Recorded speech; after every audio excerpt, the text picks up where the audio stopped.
ایک دفعہ کا ذکر ہے، ایک گاؤں میں 3 دوست رہتے تھے۔ ایک مولوی جس کا نام ببلو تھا، ایک ہندو جس کا نام مٹھو تھا، اور ایک جٹ جس کا نام بوٹا تھا۔ ان تینوں نے ایک دن مشورہ کیا کہ کیوں نہ ہم سب پیسے ملا کر کھیر پکائیں۔ چنانچہ سب نے پیسے ملا کر کھیر تیار کر لی۔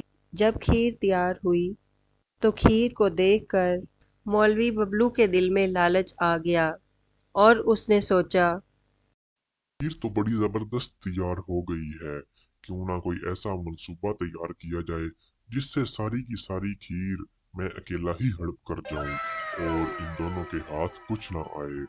مولوی نے ان سب کو اکٹھا کیا اور ان سے کہا کہ میرے ذہن میں ایک ترکیب آئی ہے، وہ یہ کہ ایسا کرتے ہیں کہ ساری کھیر کو اس طرح ڈانپ کر رکھ دیتے ہیں اور آرام سے سو جاتے ہیں۔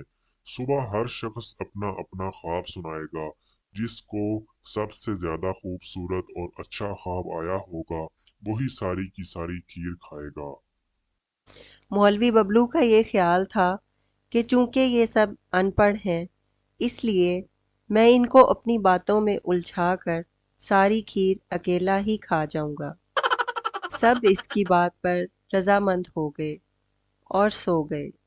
جب آدھی رات کا وقت ہوا تو بھوک نے بوٹے جٹ کا برا حال کر دیا۔ اس نے سونے کی بہت کوشش کی مگر بھوک کی وجہ سے اسے نیند نہیں آ رہی تھی۔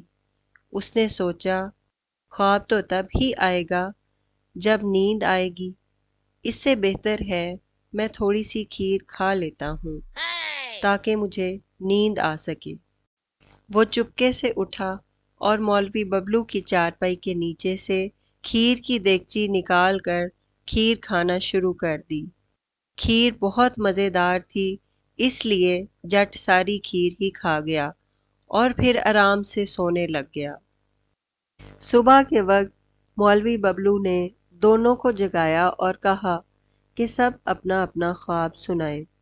ان دونوں نے ضد کی کہ مولوی صاحب آپ پڑھے لکھے ہیں، اس لیے خواب سنانے کی ابتدا آپ کریں۔ اس لیے سب سے پہلے مولوی ببلو نے اپنا خواب سنانا شروع کیا۔ رات کو میں نے بہت ہی پیارا خواب دیکھا ہے۔ میں رات کو عرش پر گیا، جنت میں گیا، وہاں میں نے بہت سیر کی، بہت کچھ دیکھا۔ واہ مولوی صاحب، آپ نے تو بہت ہی اچھا خواب دیکھا ہے۔ چلو اب مٹھو، تم اپنا خواب سناؤ۔ رات کو میں نے بہت ہی پیارا خواب دیکھا ہے۔ رات کو میں دریائے گنگا پر گیا تھا، جہاں میں گنگا ندی میں خوب نہایا ہوں۔ کافی دیر تک نہاتا رہا، جس سے میں گناہوں سے بالکل پاک صاف ہو گیا ہوں۔ اس کے بعد ان دونوں نے بوٹے جٹ سے کہا کہ اب تم اپنا خواب سناؤ۔ یہ سن کر بوٹے جٹ نے رونا شروع کر دیا۔ دونوں نے رونے کی وجہ پوچھی تو جٹ نے بتایا، رات کو جب میں سو رہا تھا تو میرے پاس 2 فرشتے آئے اور مجھے کہنے لگے کہ چلو بھائی اٹھو اور کھیر کھاؤ۔ میں نے کھیر کھانے سے انکار کر دیا تو وہ مجھے مارنے لگے۔ مجبوراً مجھے کھیر کھانی پڑی۔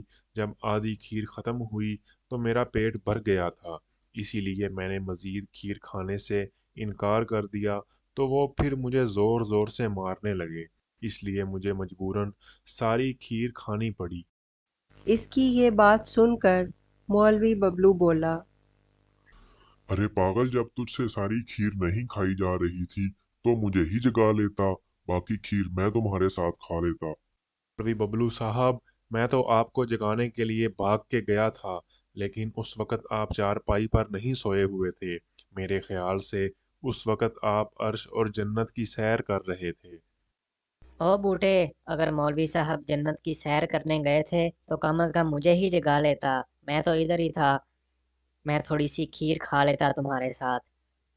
مٹھو بھائی، میں آپ کو بھی جگانے گیا تھا، لیکن آپ چارپائی پر نہیں تھے، آپ کے صرف اور صرف کپڑے پڑے ہوئے تھے۔